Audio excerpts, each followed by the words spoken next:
Amados hermanos y amigos, Dios me le bendiga. Muy buenos días para todos. En esta mañana me acompaña mi querida esposa, donde vamos a participar de un corto devocional para la gloria y la honra del Señor. Damos gracias a Dios por todos sus favores, por todas sus misericordias, por todo lo que el Señor en su infinito amor, bondad y fidelidad nos ha permitido hasta el día de hoy. Señor, en esta hora clamamos misericordia, Señor. Mira tu pueblo que se humilla continuamente delante de ti a favor de la tierra. Acuérdate, Señor, de tus palabras en las cuales nos has hecho esperar. Ellas son nuestro consuelo en la aflicción, porque tu dicho nos ha vivificado. Oh, tú eres el que puede sanar la tierra. Tú eres el que puede detener la muerte. Tú eres el que puede derramar, Señor, por tu bondad, por tu amor, por tu misericordia. Acuérdate, Señor, de tus piedades que son eternas. Acuérdate, Padre, que somos polvo y ceniza. Acuérdate que nuestro corazón está inclinado hacia el mal desde nuestra juventud. Acuérdate que eres tú el que nos puede salvar. Solamente tú, tu mano poderosa. Oh, quieras tú inclinar tu mirada de misericordia y salvar, Señor, la tierra. Confundir el consejo de los malignos, entorpecer el consejo de los perversos, estropear todo consejo del maligno, Señor. Tú eres el único que lo puede hacer. Señor, a punto de partir, ten piedad, misericordia.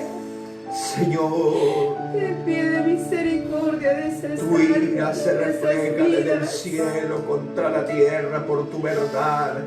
Oh, Dios, pero en el día de tu ira, Padre, acuérdate. Manifiesta tu Acuérdate de tu misericordia, Señor. No te lo pedimos como quien exige, Señor. De nosotros es la vergüenza y el oprobio. Pero de ti, oh Dios, es tener misericordia. Digamos una vez más al Señor a través de estas notas. Acuérdate, oh Señor, de las naciones de la tierra. Acuérdate que tu favor y tu amor se han derramado sobre el mundo, oh Señor, tu bondad. Acuérdate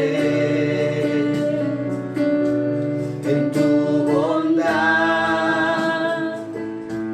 Acuérdate en tu bondad. Acuérdate. Señor, muchas gracias. Gracias por tu presencia que siempre nos acompaña, nos asiste, nos fortalece, Señor. Padre, quiero orar por todos aquellos que están a la distancia, que están enfermos, que están pasando momentos difíciles, aquellos que el encierro y la soledad ya está causando estragos en su parte emocional, en su parte física, aún en su parte espiritual. Padre, ten piedad, Señor. Ten piedad de aquellos que no tienen un sustento. Por favor, Señor, extiende tu mano poderosa. Padre, en el nombre de Jesús, te pedimos que bendigas a nuestro presidente, y a todo el gabinete que está colaborando. Ayúdalos para tomar las mejores decisiones. Señor, disipa todo aquello, todo foco de maldad que se quiera gestar en nuestra patria. En estos momentos, Señor, por favor, ten piedad, Señor, que de todos los puntos cardinales de nuestra tierra, la bendición tuya esté ahí, la sangre del Cordero, la sangre de tu Santo Hijo Jesucristo, sea, Señor, bañando a Colombia, limpiando a Colombia, expiando a Colombia de tanta maldad, creando sensibilidad en las personas que están en eminencia para ocuparse, Señor, de la función para la cual fueron colocados. Señor, que se despierte ese sentido común, que se despierte esa solidaridad, que se despierte, Señor, ese compañerismo, Señor, ese sentir de apoyar al otro, Señor. Padre, que el egoísmo, la envidia, la avaricia y tantos flagelos que agobian nuestra tierra sean sanados, Señor, por tu poder. Y tu pueblo, Señor, se siga extendiendo y diseminando por toda esta patria, Padre, en el nombre de Jesús de Nazaret. A ti sea la gloria, a ti sea la honra, mediante Cristo nuestro Señor. Amén. Vamos hoy a meditar bajo ese tema, cambios provechosos. En el pasaje que hemos leído encontramos algo que, pues, en la vida de la iglesia y en la vida como tal, es necesario que acontezcan. Son los cambios. ¿Qué es un cambio? Cambio viene del latín cambium, que hace referencia a dejar una cosa o situación para tomar otra. También se define como una transición, que es lo que más acontece en la obra. Es decir, ese es el propósito de Dios. O también significa reemplazo o sustitución. En el hebreo encontramos que este término, temurá, significa remover, trocar, canjear o compensación. Eso significa cambio. Ahora, vamos a mirar cómo estas cosas las vemos aquí claramente marcadas y que debemos aprender que en la vida de la obra de la iglesia van a suceder de una y de otra manera. Nosotros, por ejemplo, como pastores, estamos en el lugar donde Dios nos ha escogido. Hay pastores que en 12 años ya han sido colocados como pastores en 3 o 4 iglesias. Hay otros que tienen 20 años y no se han movido de la primera iglesia en la que empezó a trabajar el Señor. ¿Eso quién lo maneja? Dios.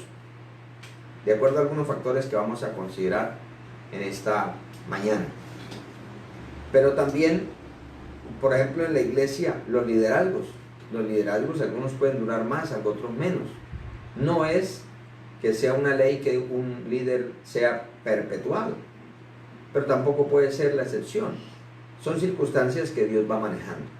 Entonces, con base en el texto, en la porción de la palabra que hemos leído, vamos a extraer algunas verdades que nos pueden ayudar a nosotros para crecer en la vida de la iglesia y en nuestra vida espiritual delante de Dios. Aquí encontramos a dos grandes hombres escogidos y llamados por Dios, como fueron Pablo y Bernabé. Ellos se mantuvieron unidos en varios proyectos de la obra del Señor. Vemos que ellos fueron escogidos por el mismo Señor a través de la obra del Espíritu Santo, y ellos cumplieron ese primer viaje o gira misionera que Dios los guió para hacerlo. Pero vemos que este es un principio que nuestro Señor Jesucristo también lo practicó. En el Evangelio según San Mateo, el capítulo 4, el versículo 23 dice: y recorrió Jesús toda Galilea, enseñando en las sinagogas de ellos y predicando el Evangelio del reino y sanando toda enfermedad y toda dolencia en el pueblo. Entonces, tanto aquí en este término, en este texto, como en el pasaje que estamos considerando, encontramos que ellos estuvieron unidos haciendo algo. ¿Qué fue eso? Número 1, enseñar la palabra. Número 2, anunciar el evangelio. Y número 3, visitar los creyentes, que era lo que hacía el Señor. Por eso el Señor se quedaba un tiempo en una población, en una aldea, pero cuando ya estaban fortalecidos, Él les decía, vámonos para otra parte porque me es necesario anunciar el evangelio en todos los lugares. Entonces, vamos a mirar esto que es muy importante. Esto es algo en lo que la palabra dice que ellos, dice el versículo 26, y continuaron. El término continuar habla de que ellos permanecieron, ellos se gastaron a través del tiempo haciendo esa misma labor. ¿Y qué continuaron haciendo? Número 1, hemos visto que enseñando la palabra del Señor. Enseñando la palabra del Señor. Cuando una iglesia está empezando, cuando se está abriendo un grupo, lo que se hace más es predicar. Pero cuando ya Dios añade un grupo, hay que empezar a enseñar. No hay que dejar de predicar, pero hay que darle la relevancia a la enseñanza. ¿Por qué? Porque la enseñanza es lo que edifica. La predicación conmueve las emociones y la conciencia para tomar una decisión. Pero la enseñanza es la que solidifica, la que afirma, la que da crecimiento. Entonces, ¿qué significa enseñar? Porque ahí dice, enseñaron la palabra del Señor. Enseñar significa instruir, aprender. ¿Cómo así? Es que yo debo aprender a aprender para poder enseñar. Yo no puedo enseñar algo que no haya aprendido. Y para aprender, yo tengo que aprender a aprender. Es decir, toda persona que quiera ser un buen estudiante de la palabra y de cualquier tema secular, académico, debe tener una disciplina, debe tener el deseo de aprender, de querer aprender, porque si no, simplemente hojeará los libros, pero no le quedará nada, porque no quiere aprender. Hay personas que leen la Biblia todos los días y tienen, en cierta manera, una rutina de leer tanto tiempo, tantos capítulos todos los días, pero los leen, los terminan y se dice simplemente, ya leí la Biblia por el día de hoy. O también en la oración, no, yo tengo que orar todos los días una hora, ora la hora y listo, ya terminó. Pero se torna en simplemente un acto religioso que no sucede nada por dentro, es solamente externo, es simplemente como para calmar la conciencia de que yo ya oré y yo ya estudié la palabra, pero esa oración y esa palabra me partió a mí, me ministró a mí, me ha estado motivando a cambiar cosas que yo sé que las tengo. Si no está pasando eso, no estamos aprendiendo, porque si no hay cambios en nuestra vida, si pasa el tiempo y nosotros no nos perdemos un culto, no perdemos nada de estas cosas que nosotros debemos hacer, pero seguimos siendo los mismos, con las mismas malas costumbres, los mismos malos hábitos, las mismas malas reacciones, quiere decir que la bendición que Dios nos está enviando pasa por encima. Mientras estoy bajo la lluvia, la gracia de Dios, me siento mojado, pero apenas me salga de la ducha espiritual, pues voy a seguir igual de seco. Entonces Dios quiere que, como dijo el Señor Jesucristo, esos ríos salgan desde adentro. Por eso es importante entender este término, enseñar. Ahora, ¿qué enseñaban? La palabra del Señor, los dichos del Señor, porque esa es la responsabilidad de nosotros como pastores y todo aquel que Dios le permite el privilegio de predicar. No debemos enseñar lo que a mí me parece de lo que dice la Biblia, no, debemos enseñar lo que el texto sagrado dice, lo que la Biblia dice. Como dijo nuestro amado Salvador, el escrito está. Ahora, ¿qué era lo otro que hacían juntos? Que permanecieron unidos haciendo mucho tiempo. Dice ahí el texto en el versículo 35, y anunciando el evangelio. El término anunciar en el griego literalmente significa predicar buenas nuevas o evangelizar. Entonces, la enseñanza es para la iglesia, la predicación para el inconverso. La persona que ya es conocedora del Señor va a la iglesia porque quiere aprender algo, quiere recibir algo de parte de Dios. El que no conoce al Señor no va a entender por qué Dios nos demanda X o Y cosa. Él necesita primero conocer a Jesús como su único y suficiente Salvador. Él necesita entender que está perdido y que le espera un lago de fuego si no se arrepiente por despreciar la oferta de Dios, el don de Dios que es Cristo Jesús. Entonces, hay que enseñar la palabra, hay que enseñar los dichos del Señor y hay que anunciar el Evangelio de buenas nuevas. Por eso no es conveniente, cuando se está evangelizando, tratar de enseñar doctrina, de enseñar todas aquellas cosas que nosotros como cristianos debemos hacer. ¿Por qué? Porque aunque lo reciban, no lo van a entender. Es posible que algunos hasta se ofendan o digan, mira, primera vez que viene a predicarme ya quiere que actúe como yo no quiero ser ni siquiera evangélico. Cada persona que no tiene a Cristo primero necesita conocer a Jesús, necesita refugiarse en las manos maravillosas de nuestro gran Dios y Salvador Jesucristo, el Hijo del Dios viviente. Entonces, ellos enseñaban la palabra y predicaban las buenas nuevas. Para todo aquel que nos ve en esta hora, que no tiene a Cristo, hay una buena de esperanza para ti, hay una buena nueva. ¿Cuál es? Que tú no tienes por qué seguir en una vida de pecado. Cristo Jesús dio su vida por ti, por mí, y nos ofrece la vida eterna y una patria celestial segura por los siglos de los siglos. Esa es la mejor vida nueva, que Jesucristo es el pan de vida, que Jesucristo son los ríos de agua vida, que Jesucristo es la luz del mundo, que Jesucristo es el gran yo soy, que Él es la resurrección, que Él es la puerta, que Él es el buen pastor. Eso son buenas nuevas, que cuando nosotros estábamos muertos en delitos y pecados, Cristo murió por nosotros, que si tú te has apartado, Él también nos reconcilia con el Padre. Cristo es la buena nueva de Dios para la humanidad. Y por su llaga, nosotros fuimos curados. Hay una buena nueva. Cristo es la buena nueva en todo, porque Él es el don de Dios. Pero también ellos unidos practicaban otra obra que Dios les había encomendado. ¿Cuál era? Visitar a los hermanos. Ellos visitaban la congregación de allá en Antioquía, pero como ellos Dios los usó para establecer una serie de pequeñas, llamémoslo en este tiempo, pequeñas células, pequeñas iglesias, que en ese entonces se hacían, eran las casas.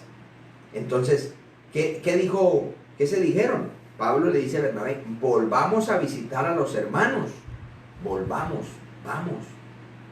¿Qué vamos a hacer? A visitar. ¿Qué significa visitar? Literalmente significa inspeccionar, ir a ver cómo está, relevar, es decir, vamos a tomar las cargas que quizás por la ausencia nuestra no saben qué hacer. Vamos a tomar esas cargas y le vamos a colocar la enseñanza, el consejo de Dios.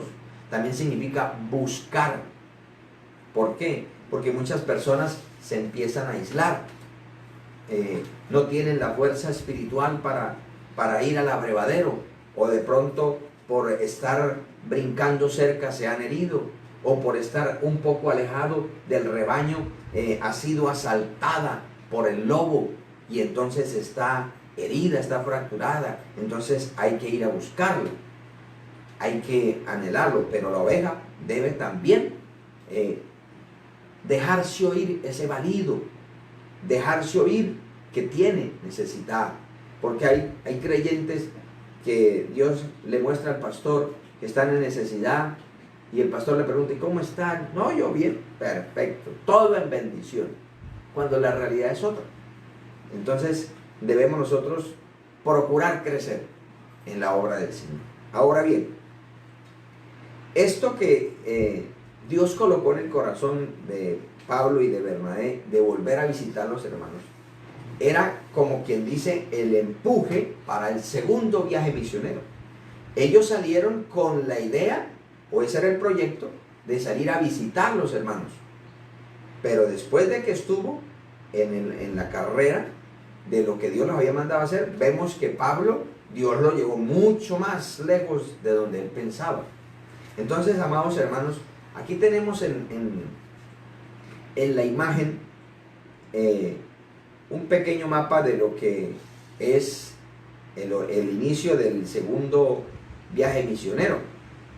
Pero vemos, amados hermanos, que ellos estaban en Antioquía, que es el centro de operaciones de la obra del Señor. Entonces, ellos estaban ahí, acá, Antioquía. Pablo le dice a Bernabé, volvamos, es decir, vámonos por esta línea. Pero entonces Bernabé le dice, pero llevémonos a Juan Marcos. Este muchacho se devolvió, pero démosle la oportunidad. Pero Pablo le dice, no, ¿cómo vamos a llevar a uno que nos dejó botados allá empezando? No. Eso puede afectar a los hermanos. No. Una persona así no sirve, un pausilánime no sirve. Entonces Bernabé le dijo, no, pero tampoco hay que desecharlo. Lo cierto es que dice la palabra que hubo un desacuerdo ahí. Hubo un conflicto fuerte, pero como eran hombres de Dios, pues todos lo sacan provecho. Entonces, ¿qué pasó aquí? Hubo un cambio. Que este cambio no estaba en los planes de él. Me imagino yo que ellos habrían dicho, vamos a terminar nuestra vida juntos sirviendo al Señor, vamos a ir para allá a anunciar el Evangelio mientras nos dieron de fuerza. Ese era el pensamiento de ellos, pero el Señor hizo un cambio, y ese cambio es provechoso. Todo cambio que el Señor haga será provechoso. Todo cambio que nosotros querramos hacer por nuestra voluntad, no lo será. Por ejemplo, hay personas que se mudan, andan de iglesia en iglesia, pero porque ellos se sienten insatisfechos. No hay ningún pastor que les supla el alimento que ellos demandan. Entonces, ese cambio nunca se lo está dando Dios. Y por eso nunca tienen una estabilidad emocional, ni espiritual, ni doctrinal, porque siempre están como los atenienses, queriendo escuchar cosas nuevas. Pero hay quienes Dios mueve de un lugar a otro por alguna circunstancia. Dios permite, le regalaron una casa, una enfermedad, un trabajo, pero era la excusa de Dios para moverlo, porque iba a haber un cambio provechoso. Todas estas cosas hay que tener en cuenta. Hay que pensar siempre en Dios. Hay gente que anda cambiando de casa de aquí para allá como un judío errante, y resulta de que nunca tiene una estabilidad. ¿Y eso qué les afecta? Que ellos, el ministerio que Dios les ha dado no se puede desarrollar, porque cuando ya está dando el punto para Dios empezar a sacarle provecho, sale y se va. Entonces tiene que empezar de nuevo. Y esas cosas afectan el dinamismo de la obra del Señor. Los cambios los hace el dueño de la obra, que es el Señor. Entonces Pablo partió de Siria para Cilicia, y Bernabé se fue para Chipre. Totalmente opuestos. Ellos estaban totalmente opuestos en esta situación. Entonces, aquí debemos entender algo, que en todo cambio es necesario que hayan dos cosas. Número uno, la identificación, que es lo que vamos a considerar, y número dos, el aprovechamiento. He presentado estas dos imágenes porque ellas nos representan algo. Ambos son agricultores, ambos son personas del campo que saben labrar el campo. Ambos están sembrando y ambos están cuidando un cultivo. Pero la manera como se cultiva el maíz es muy diferente a cómo se obtiene la cosecha de un árbol de aguacate. De hecho, el mismo árbol, la misma planta es diferente. Cuando el maíz da su cosecha, hay que cortarlo. Cuando el aguacate da la cosecha, no hay que cortarlo. Hay que seguirlo abonando, porque va a volver a dar otra y otra y otra cosecha. Pero para que se pueda conseguir otra cosecha del maíz, hay que volver a arar la tierra, prepararla, sembrarla y esperar a que dé fruto. ¿Qué nos indica esto? Que nosotros debemos tener una identificación de qué. ¿Qué somos en las manos de Dios? ¿Qué nos ha dado el Señor para ser útiles en su obra? Mire que Pablo y Bernabé tenían un mismo llamado. Ellos estaban en la misma iglesia. A Bernabé lo enviaron por dirección de Dios para encargarse de la obra en Antioquía. Y lo enviaron porque tenía un perfil. La Biblia dice que era varón bueno, lleno de fe y del Espíritu Santo. O sea, era una persona con unas credenciales apropiadas para encargarse del centro de operaciones de la evangelización mundial, que fue Antioquía. Y allá, estando allá, Bernabé observó la situación y dijo, yo sé quién me puede ayudar. Y fue a Tarso y se trajo a Pablo. Ellos dos empezaron esa labor ahí. Dios fue añadiendo y pasaron los años y en un día establecido en la soberanía de Dios, el Espíritu Santo lo visitó. Dice la Biblia que estaban ayunando y el Señor dijo, apartarme a Bernabé y a Saulo. Es decir, quiero escoger estos dos para una obra que los he llamado. O sea, estaban en la misma iglesia, estaban trabajando en la misma, con el mismo propósito, estaban en el mismo culto. Dios los llamó de la misma manera profética. Ellos juntos trabajaron en la obra misionera, pero cada uno de ellos tenía un ministerio diferente. Aunque tenían llamados iguales, tenían ministerios diferentes. Los podemos definir de esta manera. Bernabé tenía un ministerio de restauración. Él era un restaurador de portillos. En cambio, Pablo, él tenía un espíritu conquistador. El apóstol Pablo le gustaba ir al frente de batalla. Mientras que, podemos decirlo así, mientras Pablo le gustaba estar en la vanguardia, a Bernabé le gustaba estar en la retaguardia. Y esto en la obra del Señor, no importa el lugar donde lo coloque, lo importante es que estemos. Porque no se nos olvide que la Biblia dice que los postreros serán primeros. ¿Por qué? Porque la vanguardia es la que va abriendo brecha. La vanguardia es la que va rompiendo cerco, rompiendo terreno. Es la que en cierta manera está enfrentándose ahí en franca lid contra la oposición del enemigo. Y a Pablo le gustaba eso. Yo voy. Pues vemos que por esa razón fue que el Señor lo escogió. Digo, este muchachito es echado para adelante, entrón, me sirve. Le voy a cambiar el GPS, las directrices, lo voy a reprogramar y lo coloco en mi obra. Y mire que en la obra del Señor sirvió antes mejor que cuando servía en contra.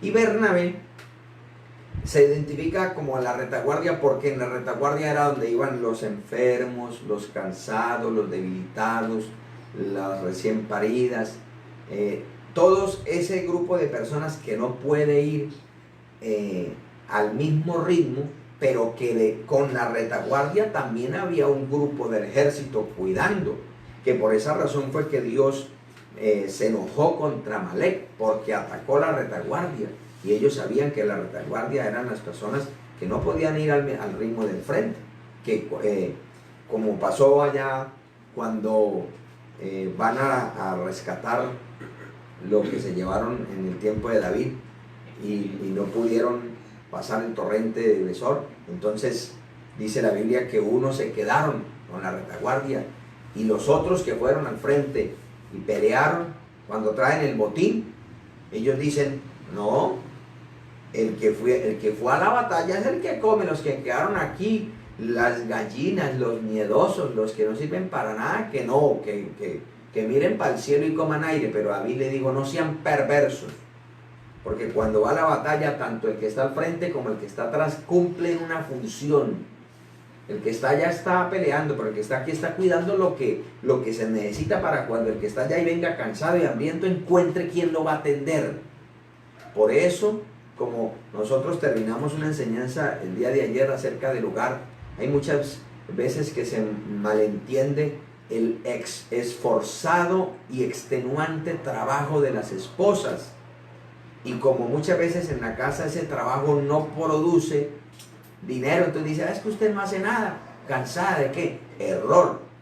La esposa también trabaja. Las buenas esposas, las buenas madres que están ocupadas en los quehaceres del hogar, las que no pierden el tiempo. Dios bendiga a todas las amadas mujeres que son mujeres virtuosas que trabajan en el hogar y que en este momento están a un ritmo más maratónico. Dios bendiga a aquellos esposos también que ayudan, que no se quedan quietos, sino que también están trabajando. Dios bendiga a los hijos que también participan de los quehaceres del hogar. Entonces es importante entender o identificar qué clase de ministerio nos dio el Señor. ¿Para qué? Para no meternos en carreras ajenas, para no tratar de buscar un fruto que Dios no me ha dado esa capacidad ni para darlo. Yo doy el fruto de la naturaleza que Dios me dio a mí. Entonces, los ministerios se complementan.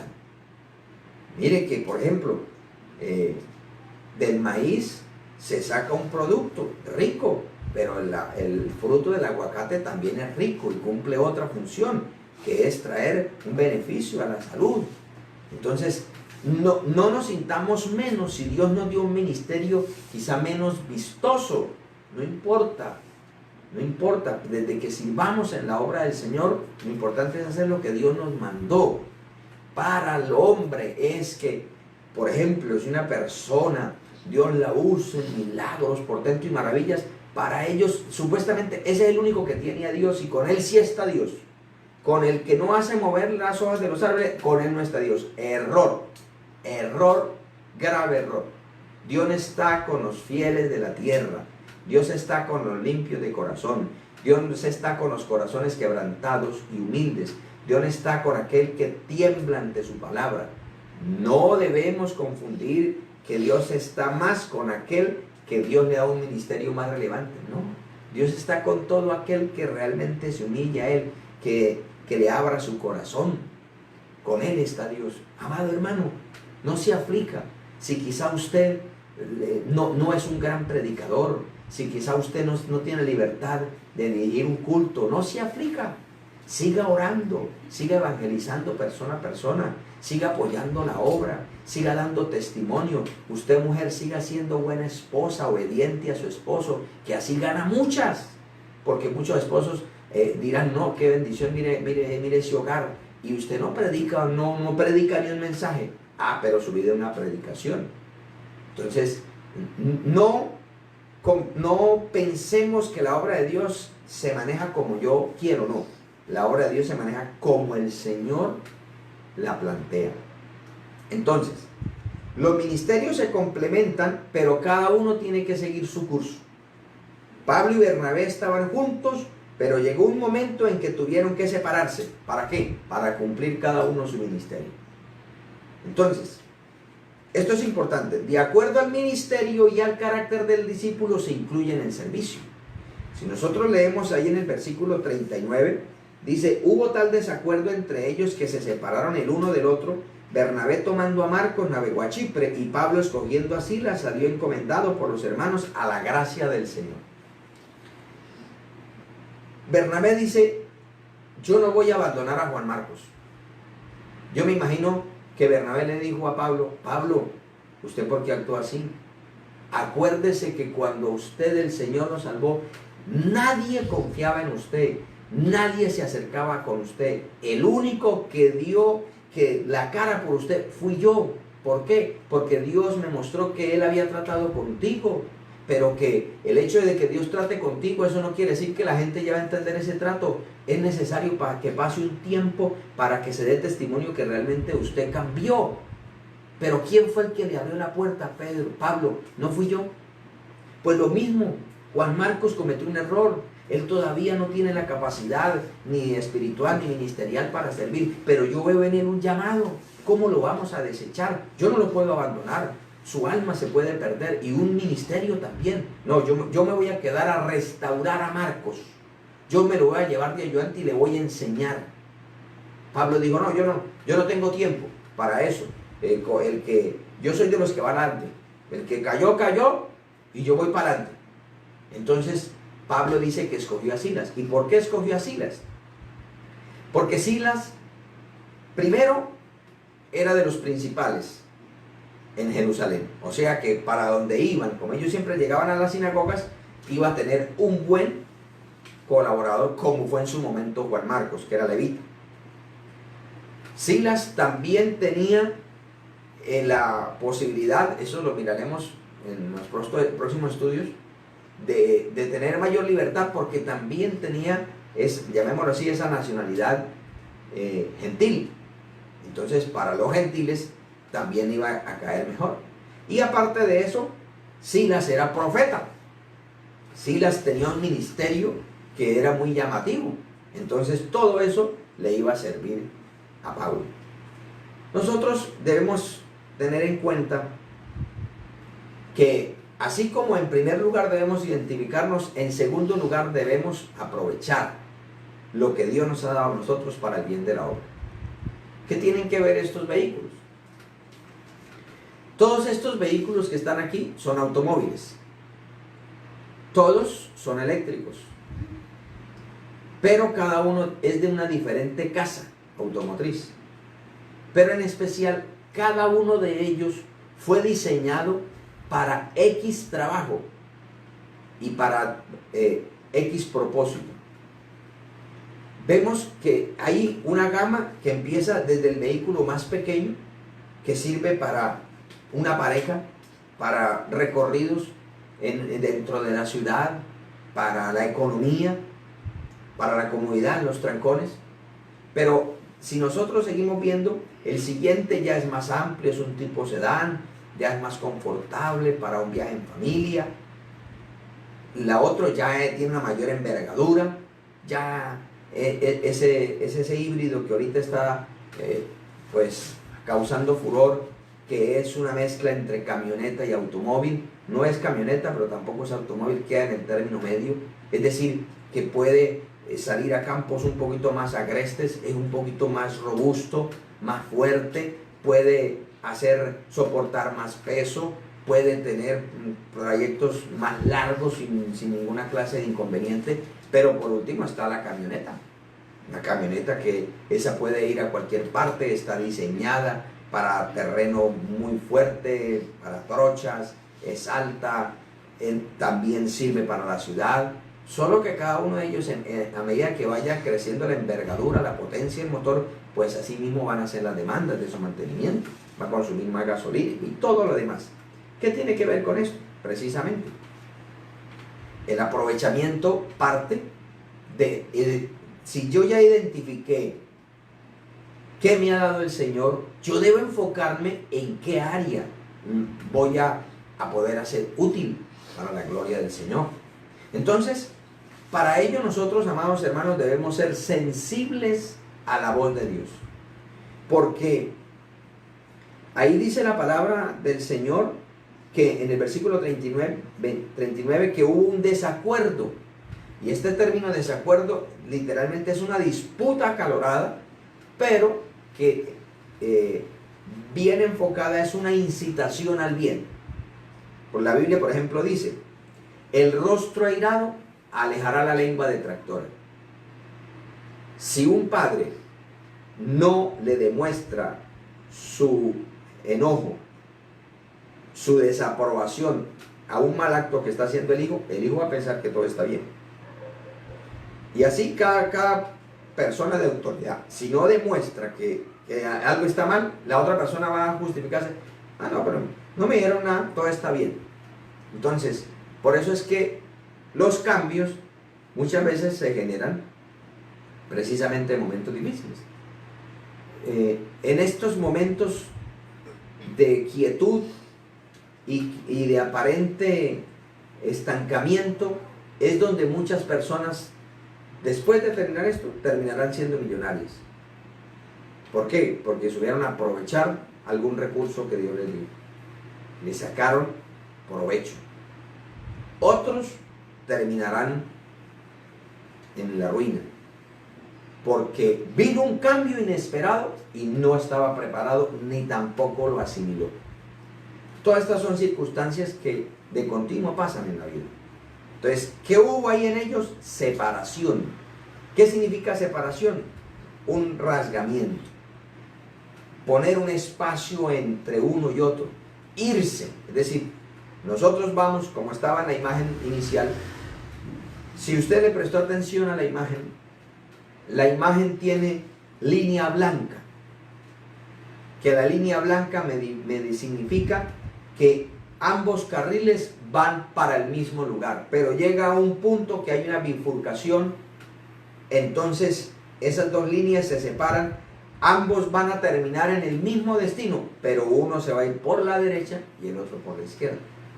Cuando hablamos de cambios o de separación, no es separarse de la obra, no es rebelarse, no, es ir por el camino que Dios haya preparado. Eso es lo que habla la palabra del Señor. Entonces, hay muchos factores a la hora de hacer cambios. ¿Qué tipo de ministerio tiene? ¿Qué edad tiene? ¿Qué propósito tiene? Que todo eso influyó en el caso de Pablo y Bernabé. Entonces, Bernabé se inclinaba por ayudar a personas clave. Pablo en tomar posiciones clave. Recordemos esa comparación. Bernabé un restaurador, Pablo un conquistador. A Bernabé le importaba recuperar una persona, que esa persona podía ser una gran bendición después. A Pablo le interesaba no perder las posiciones que ya Dios le había dado. Nosotros aquí no debemos caer como Pablo le dice a los corintios. No, a mí no me gusta tal pastor, a mí no me gusta tal, a mí me gusta así. Es respetable y aceptable que cada uno de nosotros tengamos una mayor aceptación por X o Y ministerio, pero no se nos olvide que todos los ministerios los da el Señor. Entonces, aunque a mí no me parezca, Él está cumpliendo una función de acuerdo al ministerio que Dios le dio.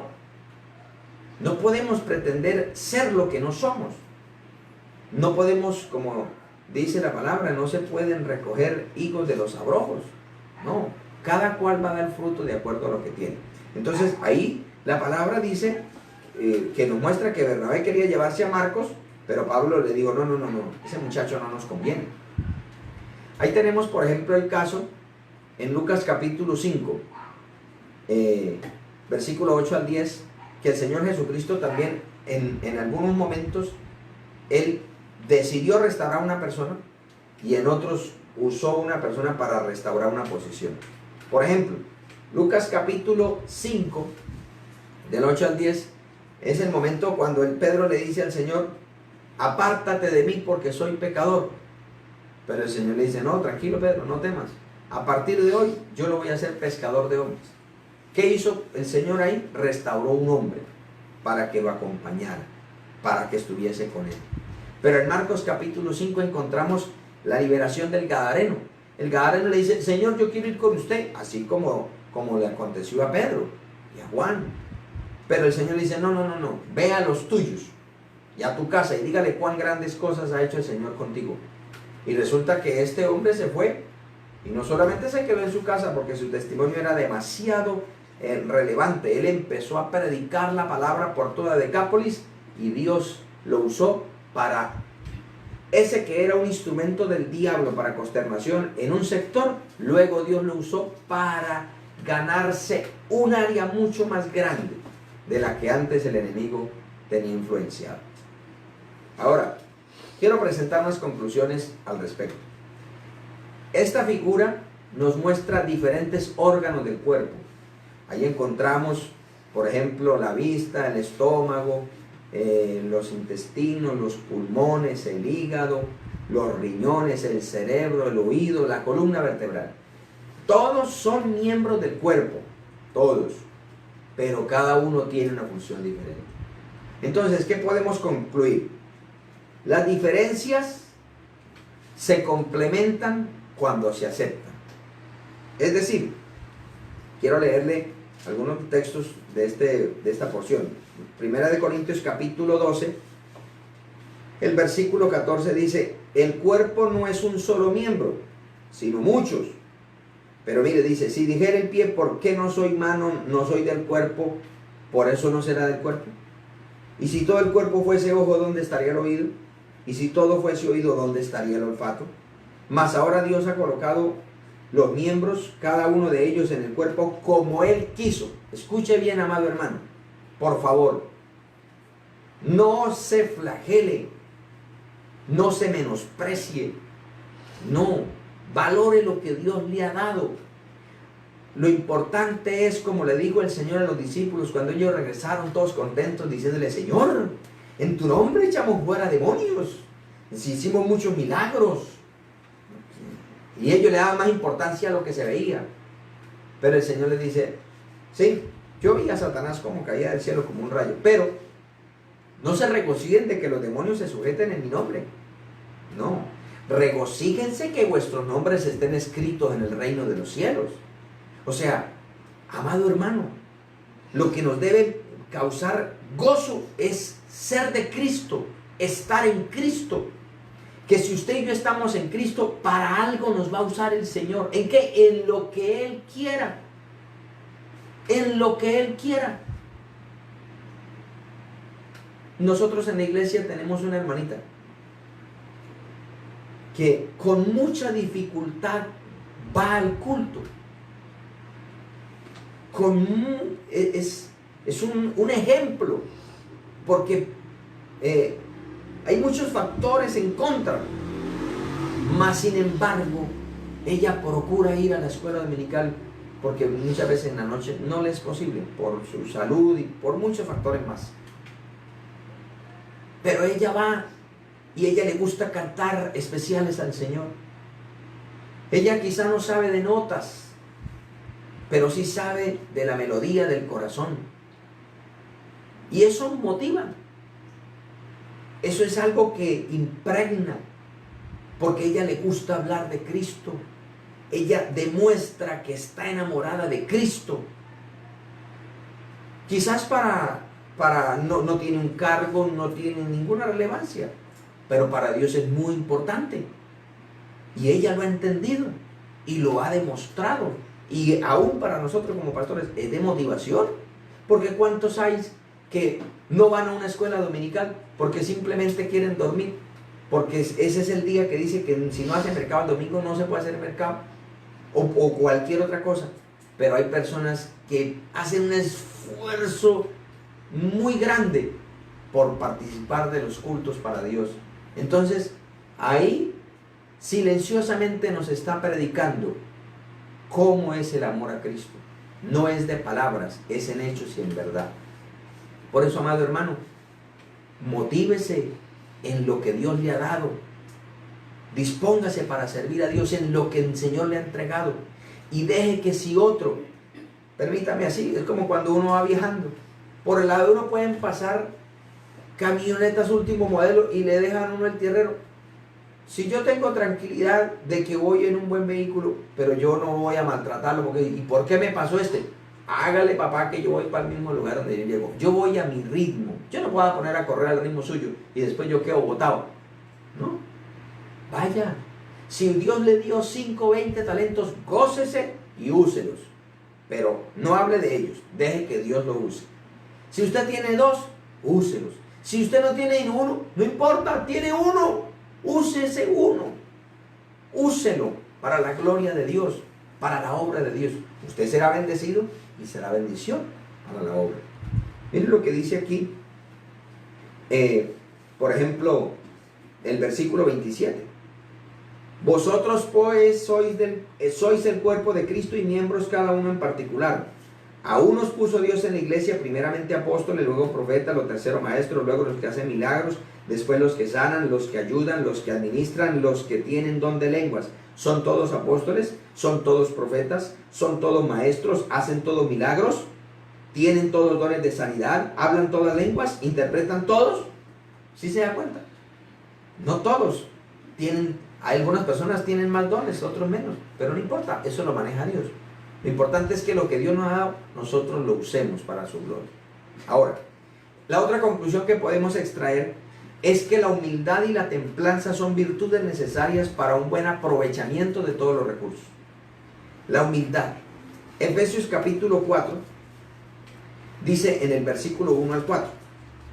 Yo pues preso en el Señor os ruego que andéis como es digno de la vocación con que fuisteis llamados, con toda humildad y mansedumbre, soportándoos con paciencia los unos a los otros en amor, solícitos en guardar la unidad del Espíritu en el vínculo de la paz, un cuerpo y un espíritu, como fuisteis también llamados una misma esperanza de vuestra vocación.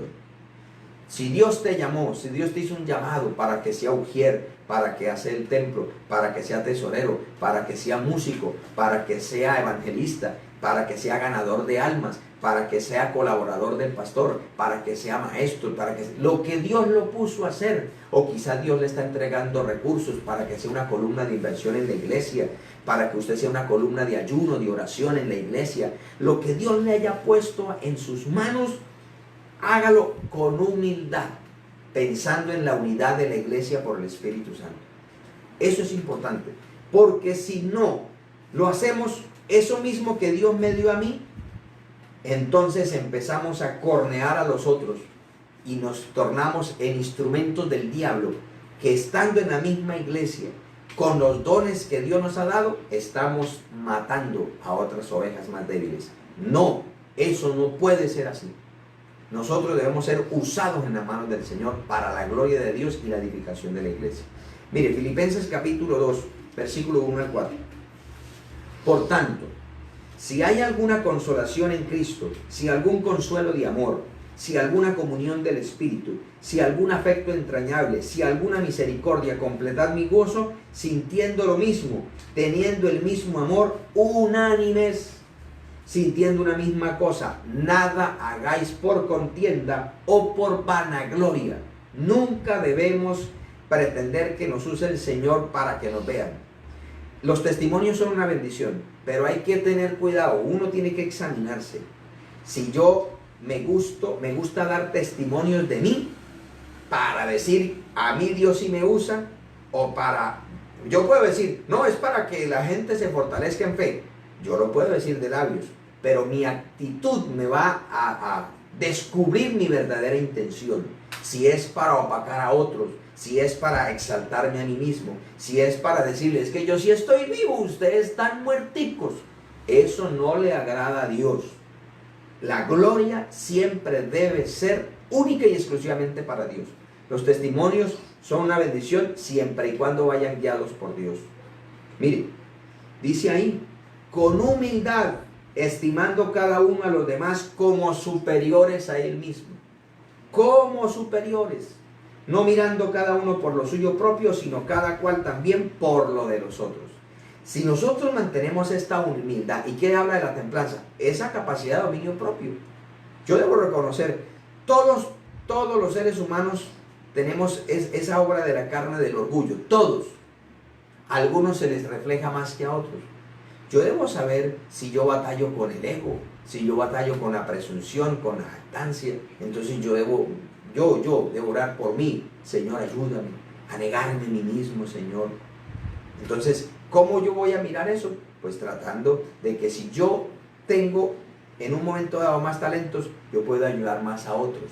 No pararme más y ser más visible, ser más resaltante. No, más bien tratar de estar más abajo para ayudar a empujar a otros. Porque el hecho de que sea más o menos visible no me van ni a quitar ni a poner lo que Dios me dio a mí, lo que Dios le dio a usted.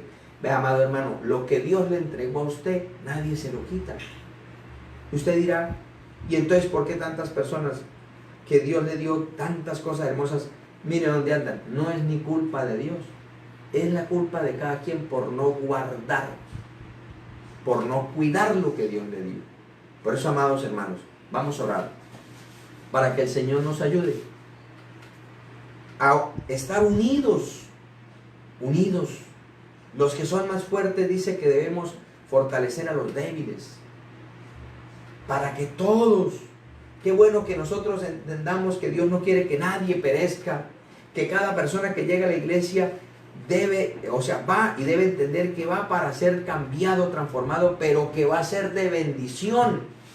Por eso, amado hermano, amada hermana, usted que de pronto está ahí en las congregaciones, por las orillitas, sin compromiso, es que a mí no me gusta comprometerme, porque es que no, eso, primero, no, es que mucho tiempo, mucho esfuerzo, y ellos lo critican.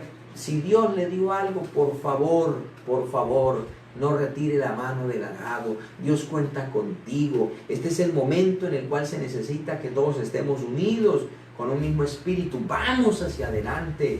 No mire a aquellos que caen, no mire a aquellos que le hacen la contra. Mira a Jesús. el autor y consumador de la fe, el cual tuvo el gozo de subir esa cumbre, sabiendo que iba a morir, pero él no subió amargado ni estresado, subió gozoso porque estaba haciendo la voluntad de su Padre.